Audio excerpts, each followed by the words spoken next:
दोस्तों, एक बार फिर से आपका स्वागत है ई बायोटोरियम के मंगलवार के इस यूट्यूब और हमारी ग्रुप मीटिंग का। तो दोस्तों, जैसे कि आप सब जानते हैं, मेरा नाम पुष्पेश गुप्ता है। हम कानपुर शहर से ही हैं और हम सब लोग मिल करके ई बायोटोरियम के इस बिजनेस में मैं तो लगभग पिछले 3 साल से काम कर रहा हूँ और आप सब लोग भी का मैं स्वागत कर रहा हूँ आज ई बायोटोरियम के इस विनर्स ग्रुप की मीटिंग में। जो 18 तारीख को हम लोग ने प्रोग्राम देखा, उस प्रोग्राम की कुछ जानकारियां, कुछ समरी मैं आज आपके सामने प्रस्तुत करूंगा। समरी ट्रांसफॉर्मेशन, रूपांतरण, और खास बात इसकी क्या है, जब आप इसको देखेंगे तो आपको लगेगा कि वाकई में हम भी लोग भी कहीं ना कहीं कुछ ना कुछ अच्छा करना चाहते हैं और उसके लिए आज एक अच्छा ये मौका है।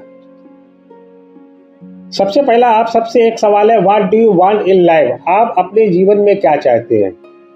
सबकी अपनी अपनी लाइफ है, सबकी अपनी अपनी जिंदगी में सबके अपने अपने सपने हैं और सब अपने ही तरीके से ही काम करते हैं। और मेरा मानना है कि अगर हमारी आपकी ज़िंदगी में एक बहुत बड़ी कमी दूर हो सकती है अगर हमें फ्रीडम मिल जाए, फाइनेंशियल फ्रीडम मिल जाए। तो आज मैं जो आपसे बात करूंगा कि फ्रीडम के बारे में, फाइनेंशियल फ्रीडम के बारे में, कि what will you have to do for freedom. स्वतंत्रता के लिए आपको क्या करना होगा। हम सब जानते हैं कि आज के समय में हम अपने अपने काम करते हैं, जैसे कोई जॉब पे है, कोई बिजनेस पे है, कोई प्रोफेशनल डिग्री लिए हुए है ना, और अपने समय के हिसाब से अपना अपना काम भी करते जा रहे हैं और उसके हिसाब से ही हमारी ज़िंदगी चलती है। मगर अगर ज़िंदगी में बड़ा परिवर्तन लाना है, हमें अपने आप को बदलना पड़ता है और फ्रीडम अगर पानी है तो कुछ ना कुछ चेंज करना पड़ेगा। और जब चेंज की बात आती है तो हमारे सबके मन में सवाल आता है कि क्या बदलना होगा। मगर आज जो हम लोग बात करेंगे वो चेंज की बात नहीं करने वाले। आज हम लोग परिवर्तन या रूपांतरण में से एक को हम लोग समझेंगे कि चेंज और ट्रांसफॉर्मेशन में क्या फ़र्क है, क्यों चेंज जरूरी है कि क्यों रूपांतरण जरूरी है। बहुत सारे लोग इसके बारे में जानते भी हैं, तो कोई बात नहीं, उनको रिपीट हो जाने वाला है। चेंज का मतलब क्या होता है और ट्रांसफॉर्मेशन का क्या मतलब होता है, वो आज हम समझने वाले हैं। चेंज वर्सेस ट्रांसफॉर्मेशन यानी परिवर्तन बनाम रूपांतरण। परिवर्तन बनाम रूपांतरण का एक गहरी विषय वस्तु है जिसे सही तरीके से समझना जरूरी है। परिवर्तन यानी चेंज, बाहरी या इस सतही स्तर पर बदलाव, इसी को बोलते हैं परिवर्तन। ये अक्सर अस्थायी होता है और परिस्थितियों के अनुसार बदल सकता है। उदाहरण, एक व्यक्ति नया कौशल सीखता है लेकिन उसकी सोच वही रहती है। चेंज का मतलब एक और भी बात भी है कि चेंज, मान लीजिए हम कभी किसी चीज़ के लिए अपने आप को बदलने की कोशिश करते हैं। जैसे मान लीजिए हमने सोचा कि चलो आज सुबह, कल से सुबह रोज 5 बजे उठेंगे, मगर इस सोच को कुछ दिन तो कायम रखा गया जाता है, बाद में फिर वो बदल जाती है। ऐसे बहुत सारे फैसले जो होते हैं हम लोग चेंज करते हैं अपने अंदर, मगर वो बदलते रहते हैं। मगर ट्रांसफॉर्म क्या होता है? रूपांतरण यानी ट्रांसफॉर्म या एक आंतरिक स्तर पर बदलाव होता है, वो स्थायी होता है। और इसकी अच्छी बात क्या है कि ये एक बार बदल जाता है तो फिर ये जीवन शैली को भी बदल देता है। कोई व्यक्ति नया कौशल सीखता है, अपना दृष्टिकोण को बदलता है, जिससे उसका जीवन बदल जाता है। अभी आपको मेरी बातें पूरी समझ में आएंगी, क्योंकि असल में होता क्या है कि जब हमने किसी चीज के बारे में जानना शुरू किया तो बहुत सारी चीजें हमारे सामने समझ में आने लगती है, दिखने लगती है। यहाँ पे आपको एक चित्र दिख रहा है कि कैसे एक काकून से ट्रांसफॉर्म हो करके एक बटरफ्लाई बन गई। काकून से बटरफ्लाई तो बन गई, मगर क्या वो बटरफ्लाई दोबारा काकून बन सकती है क्या? यानी उसने अपने आप को ट्रांसफॉर्म किया तभी वो बटरफ्लाई बन पाई। हम सब, आप सब जानते हैं कि एक लेडी होती है, जब वो मन बनाती है कि हमें प्रेग्नेंट होना है, हमें बच्चा होना चाहिए, तो वो भी अपने आप को ट्रांसफॉर्म करती है। मगर महीने, 2 महीने, 3 महीने बाद अगर उसको पेन होने लगे और तकलीफ जो होती है, उसके बाद अगर वो उसका मन छूट जाए, मन टूट जाए और वो वापस भी लेडी बन सकती है। मगर एक बार बच्चा होने के बाद 9 महीने का अगर ट्रांसफॉर्म कर लिया, उसने 9 महीने का समय बिता लिया, तो फिर वो माँ बन जाती। तो ट्रांसफॉर्मेशन जो है हमारे शरीर के लिए भी आंतरिक और बाहरी बदलाव में ये काम करता है। और जानते हैं इसके बारे में कि अगर हमें ट्रांसफॉर्मेशन पे जाना है तो हमें क्या करना होगा। अगर हमें ट्रांसफॉर्मेशन पे जाना है तो सबसे पहले तो हमें टू बी प्रोफेशनल होना पड़ेगा। प्रोफेशनल का मतलब आप सब समझते हैं। जैसे आपने देखा होगा, एक व्यक्ति गली में क्रिकेट खेल रहा है और एक व्यक्ति जो है वो विराट कोहली प्रोफेशनल होकर के क्रिकेट खेल रहा है। बताइए किसको ज़्यादा पैसा आएगा? गली में खेलने वाले का आएगा कि जो प्रोफेशनल है, जो क्रिकेट खेल रहा है, उसको पैसा ज़्यादा आएगा। एक व्यक्ति घर में शतरंज खेल रहा है और एक व्यक्ति प्रोफेशनल शतरंज खेल रहा है, किसको पैसा आएगा? एक व्यक्ति घर में तबला बजा रहा है और जाकिर हुसैन साहब प्रोफेशनल होकर के तबला बजा रहे, तो किसको पैसा ज़्यादा आएगा?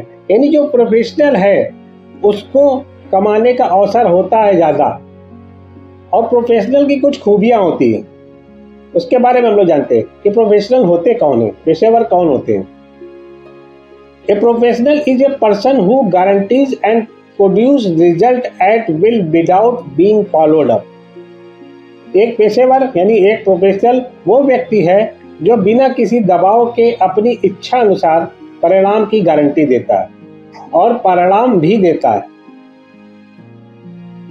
पेशेवर के क्या गुण होने चाहिए उसके बारे में हम लोग जानते हैं। सबसे पहले तो पेशेवर का एक वेल ड्रेसअप होना चाहिए, क्योंकि हमने सब लोग देखा है डॉक्टर का एक ड्रेसअप होता है ना, एक वकील का भी ड्रेसअप होता है। वैसे ही हम एक पेशेवर बिजनेसमैन है, प्रोफेशनल बिजनेसमैन है, तो हमारा सबसे पहले एक लुक होना चाहिए।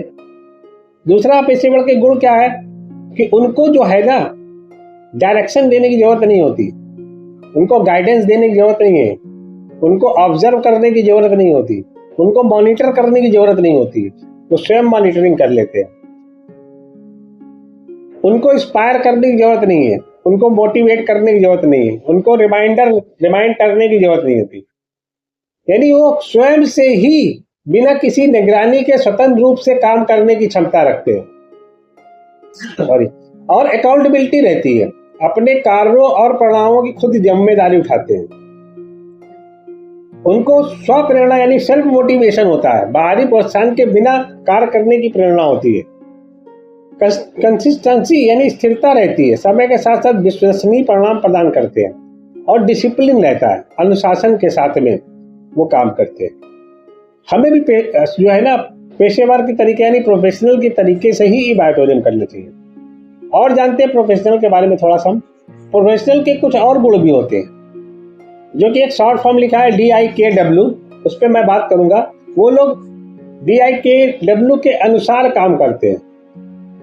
D का मतलब है यहाँ पे डेटा, I का मतलब है इंफॉर्मेशन, K का मतलब है नॉलेज और W का मतलब है विजडम। यानी डेटा, सूचना, ज्ञान और बुद्धि के पदानुक्रम पर जोर देता है ये DIKW का ये आपका ग्राफ। कैसे काम करता है? हम सब जब बायोटोरियम में आते हैं सबसे पहले डेटा बनाते हैं, यानी एक लिस्ट बनाते हैं। कंपनी से या सिस्टम से हम प्रोडक्ट की जानकारी लेते हैं, अपने ज्ञान को बढ़ाते हैं और फिर उसके बाद अपने बुद्धि के अनुसार हम लोग काम करते हैं। मगर एक प्रोफेशनल क्या करता है, वो अपना डेटा बनाता है, जानकारी लेता है और ज्ञान लेता भी है और ज्ञान देता भी है। और जब ज्ञान देता है तो कभी कभी ऐसा मौका होता है वो फेल हो जाता है, मगर वो फेल होने से सीखता है, फिर ज्ञान देता है यानी फिर लोगों को बताता है, फिर फेल होता है, फिर सीखता है और ऐसे ही बार बार फेल होते सीखते सीखते वो अपनी बुद्धि के अनुसार जो है सफल होता है। आगे जानते हैं जो प्रोफेशनल लोग हैं वो 4E's का भी इस्तेमाल करते हैं। 4E's का मतलब क्या है? 4E का मतलब है एजुकेशन, एग्जामिनेशन, एक्सपीरियंस और एथिक्स। हिंदी में समझेंगे तो शिक्षा, परीक्षा, अनुभव और नैतिकता। ये आम जिंदगी पे भी निर्भर करता है। आम जिंदगी में देखिए सबसे पहले क्या करते हैं हम लोग एजुकेशन लेते हैं। जब हम लोग एजुकेशन लेते हैं तो फिर हमारा एग्जाम भी होता है और एग्जाम में कभी हम लोग फेल भी होते हैं, कभी पास भी होते हैं, तो हमारा अनुभव आता है। और अगर हम सही एथिक्स या सही नीति के साथ में हम काम करते हैं या हम एग्जाम देते हैं या हम सीखते हैं या वर्क करते हैं तो उसका रिजल्ट भी मिलता है। तो एजुकेशन बायोटोरियम में समझने के लिए आवश्यक आधारभूत ज्ञान और कौशल प्रदान करता है। एजुकेशन हमें यहाँ पे सबसे पहले लेना है, फिर उसके बाद एग्जामिनेशन की बात यहाँ पे क्या है? एग्जामिनेशन के बाद हम जब फील्ड में जाते हैं तो हमारा रोज एग्जाम होता है, हर दिन प्लान दिखाते हैं, हर दिन एग्जाम होता है। और हर दिन एग्जाम जब होता है तो वही DKIW जो हमने पीछे आपको दिखाया, हमारे साथ में यही डेटा, इंफॉर्मेशन, नॉलेज और विजडम का खेल होता है। हम लोग सक्सेस होते हैं, फेल भी होते हैं, सक्सेस भी होते हैं, फेल भी होते हैं, और उसी से हम अपने बुद्धि के अनुसार आगे बढ़ते जाते हैं। और उसके बाद हमारा अनुभव, और अनुभव में फिर हम अगर सही एक्सपीरियंस हमारा जब हो जाता है, तो जो हमारा रिजल्ट आज 10 में से 1 निकलता है, 10 में से 2 निकलता है, फिर वही बढ़ जाते हैं, 10 में से 2 निकलने लगते हैं, 10 में से फिर अगर आगे बढ़ते हैं तो 10 में से 5 भी निकलते हैं, 10 में से 8 भी निकलते हैं, और 10 में से 10 भी निकलने लगते हैं। और उसमें हमारे एक एथिक नीति ही अच्छा काम करती है। और आगे जानते हैं इसके बारे में। एक सक्सेस होने के लिए एक हेक्सागन है, जिसको KASHSC यानी हम लोग 6 जगहों पे ये जानते हैं। क्या है ये हेक्सागन? हेक्सागन में सबसे पहले आता है नॉलेज, आप सबको सबसे नीचे दिख रहा होगा। नॉलेज के बाद है एटीट्यूड, फिर होता है स्किल, फिर होता है हैबिट, फिर स्ट्रेटजी और फिर क्रिएटिविटी। और ये इसी राउंड से ही चलता जाता है। हम लोग इसके बारे में एक एक चीज को थोड़ा थोड़ा सा समझते चलेंगे। सबसे पहले हम लोग नॉलेज के बारे में समझते हैं। नॉलेज, हमें किस चीज का नॉलेज लेना है? नॉलेज सबसे पहले क्या है, हमें अपने बारे में नॉलेज लेना है कि हमारे अंदर क्या अच्छाइयाँ हैं, क्या बुराइयाँ हैं, क्या कमियाँ हैं। दुनिया के बारे में भी नॉलेज लेना है। दुनिया में बारे में नॉलेज का मतलब क्या है कि हम जिस फील्ड में हैं उस फील्ड में पूरी इंडिया में क्या हो रहा है उसके बारे में जानकारी होना चाहिए। और क्या, हमें प्रोडक्ट की नॉलेज, मार्केटिंग प्लान की नॉलेज, हमारे प्रतियोगी कौन कौन है, कंपटीशन किससे किससे हमारे चलता है डायरेक्ट सेलिंग, कस्टमर का टेस्ट है उसका नॉलेज क्या होना चाहिए, कस्टमर हमारा क्या पसंद करता है वो हमें मालूम होना चाहिए, हमारा ग्रुप क्या पसंद करता है वो हमें मालूम होना चाहिए, हमारे अपने व्यवहार, लोगों के व्यवहार के बारे में नॉलेज, और आज का ट्रेंड्स, लोगों का ट्रेंड क्या है, मार्केट का ट्रेंड क्या है उसके बारे में रुझान होना चाहिए, जानकारी होना चाहिए। और साथ साथ हाई वैल्यू सेल, उचित मूल्य की बिक्री कैसे हम निकाल पाए वो उसकी हमें नॉलेज होना चाहिए। प्रोडक्ट के बारे में अगर बात करें तो उत्पाद के मूल्य और विशेषताओं के बारे में जानकारी लेना बहुत जरूरी है। मार्केट की अगर बात करें तो बाजार की मांगों और अवसरों को समझना पड़ता है, बाजार में क्या चल रहा है इस समय। कंपटीशन की अगर हम लोग बात करते हैं तो प्रतिस्पर्धियों की ताकत और कमजोरियों का विश्लेषण भी मालूम होना चाहिए। नॉलेज, हमें विश्व और स्वयं के बारे में मूलभूत समझे का मतलब क्या है कि हमें अपने बारे में मालूम चाहिए कि हमारी कमी क्या है, हम किस कमी की वजह से हम मार्केट में जा रहे हैं और उसको पूरा कर रहे हैं या नहीं पूरा कर पा रहे हैं। कस्टमर इनसाइट यानी ग्राहक अंतर्दृष्टि की बात करें तो ग्राहकों की प्राथमिकताओं और व्यवहार की गहरी समझ होनी चाहिए। आगे देखते हैं हम लोग इसके बारे में, स्किल के बारे में। स्किल क्या है? स्किल जो हम जानते हैं उसके साथ हम क्या कर सकते हैं और इसका कौशल विकसित करें। What we can do with what we know, हम सब क्या जानते हैं उसके बारे में ही बात कर लिया। हमारी जो स्किल है वो किस किस चीज़ में हमें अपनी स्किल को डेवलप करना चाहिए। हमें सेलिंग स्किल, टीम बिल्डिंग करने के लिए, विक्रय कौशल यानी टीम निर्माण के लिए, बातचीत का कौशल यानी नेगोशिएशन का आपका स्किल होना चाहिए, management skill, leadership skill, time management skill, human relation skill, public speaking skill, presentation skill, communication skill, conflict management skill यानी संघर्ष प्रबंधन कौशल की skill, computer skill, entrepreneur skill, life style product selling skill और साथ साथ concept selling. इन सब के बारे में थोड़ा थोड़ा सा समझ सकते हैं हम कि जब हम लोग बिजनेस में आते हैं तो हम बिक्री, हमारा चूंकि काम ही है, बिक्री और टीम के बारे में दक्षता बढ़ाना चाहिए। प्रभावी सौदेबाजी और समझौते का सुगम बनाता है, यानी अगर हम लोग सही तरीके से नेगोशिएशन करते हैं कस्टमर के साथ में, बातचीत का कौशल अगर हमारा अच्छा होगा तो हमारे पास रिजल्ट ज़्यादा मिलते हैं। और साथ साथ क्या है, व्यक्तियों और टीमों को प्रेरित करने का, हमारे पास नेतृत्व करने का कौशल होना चाहिए। सार्वजनिक भाषा बोलने का यानी सार्वजनिक जगह पे बोलने की भी कला होनी चाहिए और प्रेजेंटेशन स्किल होनी चाहिए। और जानते हैं हम लोग इसके बारे में एटीट्यूड। एटीट्यूड क्या है? हम जो जानते हैं उसके प्रति हमारा जो रवैया क्या है और कैसा है, इस पर निर्भर करता है हमारा एटीट्यूड।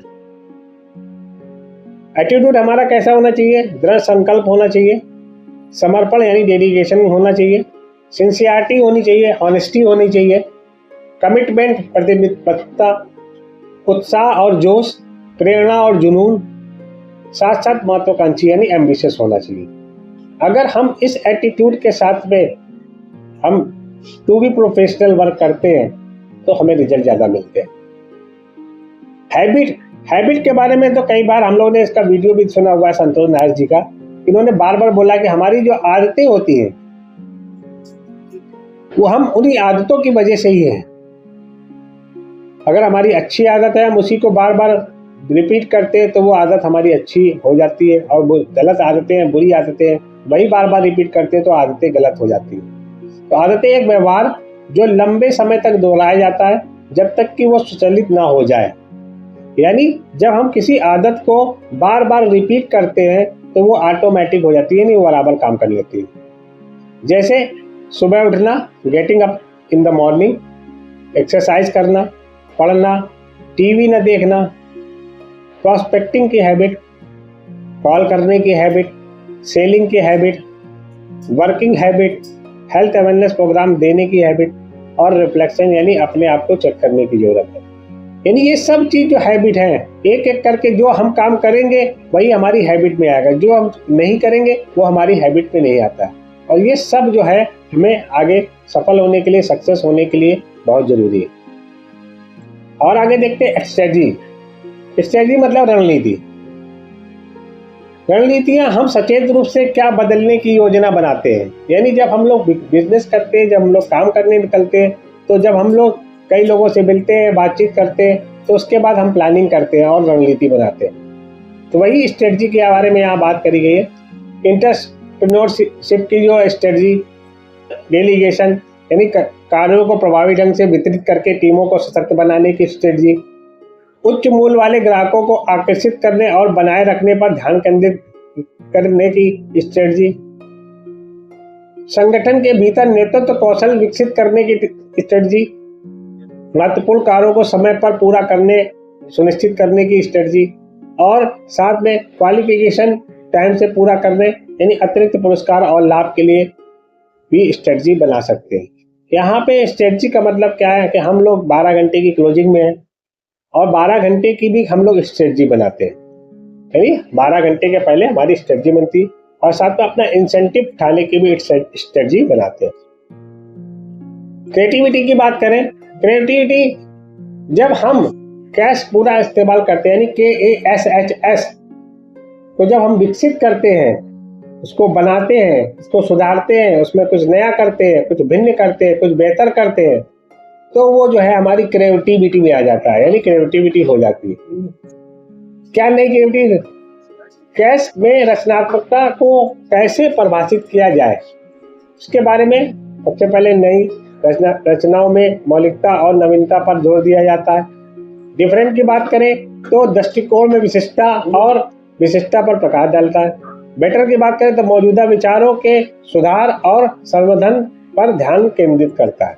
क्रिएटिविटी एक ऐसी चीज है जो हमारे कैश यानी, फिर से मैं दोहरा रहा हूँ, जब हम कैश पीछे जो मैंने आपको बताया नॉलेज, एटीट्यूड, स्किल, हैबिट और स्ट्रेटजी, जब हम ये पांचों काम करते हैं तो हमारी जो है क्रिएटिविटी अपने आप बेहतर होती जाती है। आगे देखते हैं हम लोग 6C के बारे में। जैसे कि हम लोगों ने पीछे देखा कि एक प्रोफेशनल व्यक्ति कैसे अपने आप में ऑडिटोरियम में सफल हो सकता है, प्रोफेशनल होकर भी हो सकता है, तो वैसे ही ये 6C की वजह से ही हमें अपने आप को बड़े लेवल पे बहुत ऊंचाई तक ले जा सकते हैं। और 6C का सबसे पहली स्टेज होती है वो होती है कमिटमेंट, दूसरे नंबर पे करेज, तीसरे नंबर पे क्रिएटिविटी, चौथे नंबर पे कैपेबिलिटी, पांचवें नंबर पे कॉन्फिडेंस और फिर छठे नंबर पे होता है कंटिन्यूटी। कमिटमेंट सबसे पहले होता है। कमिटमेंट हमें अपने आप से कमिटमेंट होता है। हमने जो कमिटमेंट कर लिया उस कमिटमेंट के बाद ही जो है आपका करेज यानी आपका साहस की जरूरत पड़ती है। जब आप साहस कर लेते हैं तो फिर आपके मन विचार में क्रिएटिविटी आती है। जब आप क्रिएटिविटी करते रहते हैं तो आपकी कैपेबिलिटी बढ़ती जाती है और जब कैपेबिलिटी बढ़ती जाती है तो कॉन्फिडेंस आता जाता है, और जब कॉन्फिडेंस आ जाता है तो आप उसी काम को बार बार रिपीट करते हैं तो कंटिन्यूटी होती है। तो एक एक चीज करके समझेंगे कि कमिटमेंट क्या है, करेज क्या है, क्रिएटिविटी क्या है, कैपेबिलिटी क्या है, कॉन्फिडेंस क्या है और कंटिन्यूटी क्या है। सबसे पहले हम जो चलते हैं कमिटमेंट पे। Commitment is the promise you make to yourself to do something the capability of which you don't have as of now. यानी कमिटमेंट वो वादा है जो आप स्वयं से करते हैं और ऐसा करने का, कुछ ऐसा करने का जिसकी क्षमता अभी आपके पास में नहीं है। जैसे मान लीजिए अगर मैं बोलूं मैंने कमिटमेंट कर लिया कि मेरे को 5 लाख रुपए महीने का कमाना है ई-वाइटोरियम से, और मेरे पास अभी इसको, मेरे को दूर दूर तक दिख नहीं रहा कि मैं 5 लाख रुपए अगर कमा पाऊंगा, तो मेरे पास उसकी क्षमता नहीं है, मगर हमने कमिटमेंट कर लिया। और जब हमने कमिटमेंट कर लिया तभी ही हम ट्रांसफॉर्म कर पाएंगे। अगर हमें ट्रांसफॉर्म करना है तो हमें कमिटमेंट करना होगा। अगर हम कमिटमेंट नहीं करते तो फिर हम अपने आप को चेंज कर रहे हैं, फिर हम कभी भी बदल सकते हैं। तो व्यक्तिगत विकास और भविष्य की सफलता के लिए कमिटमेंट का निर्माण कैसे करना है। Promise to self, personal growth, future potential आपको मिलेगा कमिटमेंट करने से। आगे देखते हैं कमिटमेंट के बारे में। और कमिटमेंट की में क्या जरूरी है। सबसे पहले आपका जो कमिटमेंट है वो विशिष्ट यानी स्पेसिफिक होना चाहिए, नंबर ड्रिवन होना चाहिए, टाइम बाउंडिंग होना चाहिए, रिटन एंड अनाउंस्ड होना चाहिए और 100% अपने आप में समर्पण करने वाला कमिटमेंट होना चाहिए। इनमें से अगर एक भी कम है तो भी शायद हमारा कमिटमेंट पूरा नहीं होगा। अब जैसे बात करें स्पेसिफिक यानी विशिष्ट की बात करें, यानी जो हमने कमिटमेंट किया, जैसे मान लो हमें 5 लाख रुपए महीने का कमाना है, तो ये क्लियर है कि हमें 5 लाख रुपए कमाना है। ये नंबर ड्रिवन भी है कि हमें हर दिन के हिसाब से क्या कमाना है और महीने का 5 लाख कमाना है। टाइम बाउंड भी हो गया कि हमें 5 लाख रुपए हर महीने का कमाना ही टाइम बाउंडेशन में भी आता है। और रिटन एंड अनाउंस यानी मैं खुद बोल भी रहा हूँ और मैंने इसको लिख भी दिया, और 100% कमिटमेंट के साथ में करेंगे। अब जब हमने 5 लाख का कमिटमेंट कर दिया महीने का कमाने का, तो फिर होगा क्या। जब आप कमिटमेंट करते तो क्या होता है, मन में घबराहट होती है, डर भी लगता है, हो पाएगा कि नहीं हो पाएगा, भय भी लगता है ना। साथ साथ कठिनाई होती है, शारीरिक, मानसिक और भावनात्मक रूप से कठिनाई होती है। और हम जानते हैं कि अगर 5 लाख रुपए हमें महीने का कमाना है तो अधिक समय का निवेश भी करना पड़ेगा। अनसर्टेनिटी भी होती है, हो पाएगा कि नहीं हो पाएगा, अपने आप में सेल्फ डाउट भी होता है, आत्मसंदेह भी होता है।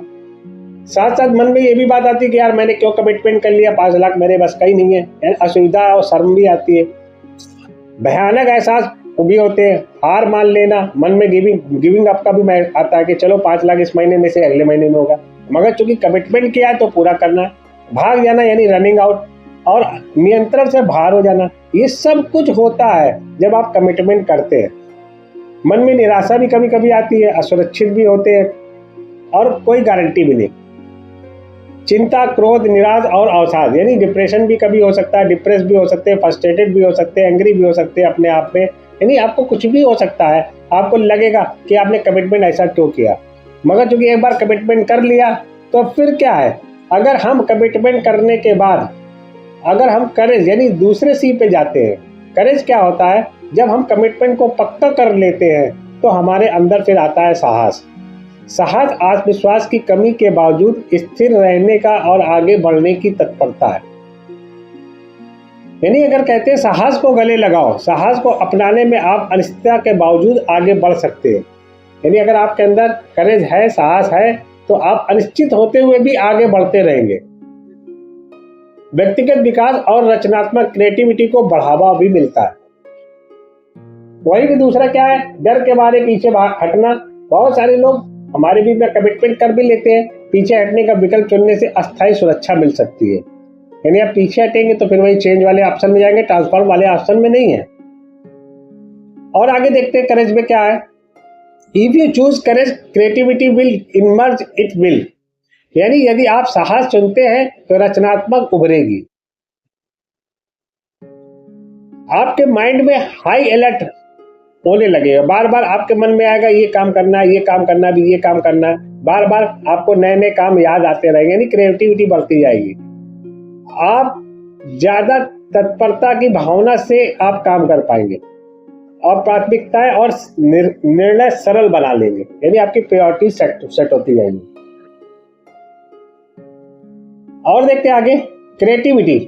जब हमने कमिटमेंट कर लिया, हमारे अंदर कमिटमेंट पूरा करने के लिए हमने अपने अंदर साहस भर लिया, और फिर अब तीसरा चरण चालू होता है, वो है क्रिएटिविटी।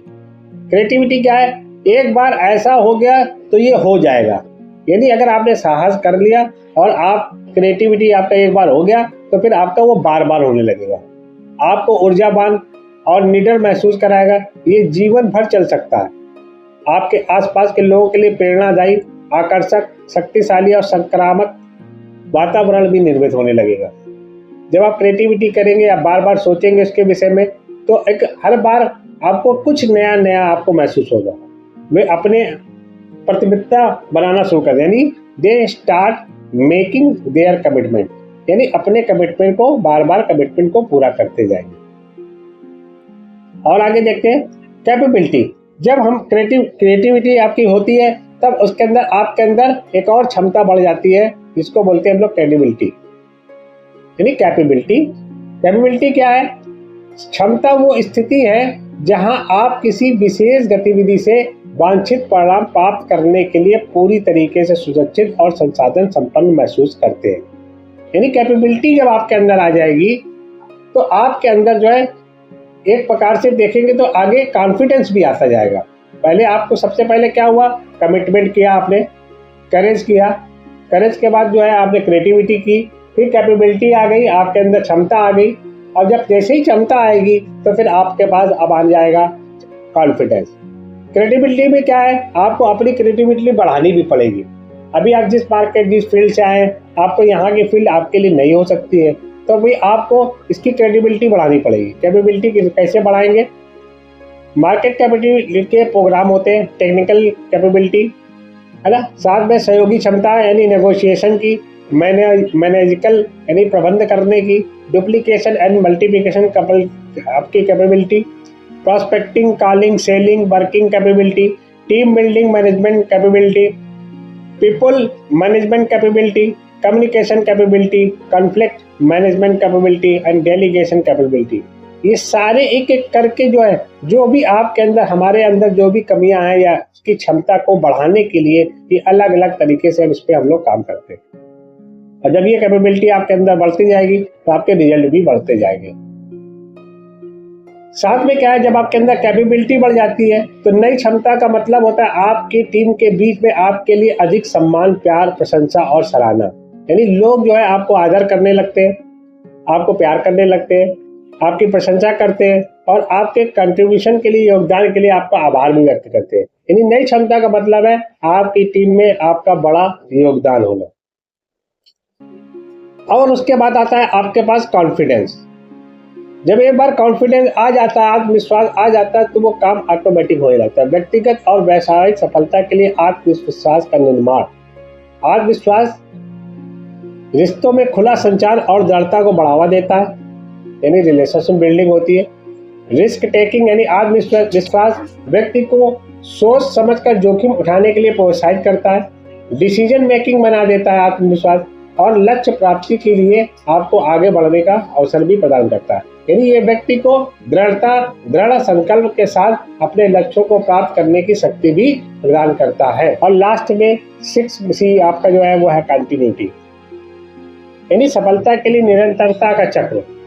जब आप कंटिन्यूटी यानी आपने कमिटमेंट कर लिया, करेज हो गया आपके साथ में, क्रेडिबिलिटी हो गई, कैपेबिलिटी हो गई, फिर उसके बाद जब कैपेबिलिटी के बाद आपने देखा कंटिन्यूटी आपकी शुरू हो गई, यानी एक के बाद एक स्टेप चलते चलते आप जो है स्टेबलाइज होते जाते हैं, यानी स्टेबल होते जाते हैं, प्रमुख चरणों को पहचाने और परिभाषित करें। यानी सफलता के लिए निरंतरता का ये चक्र है।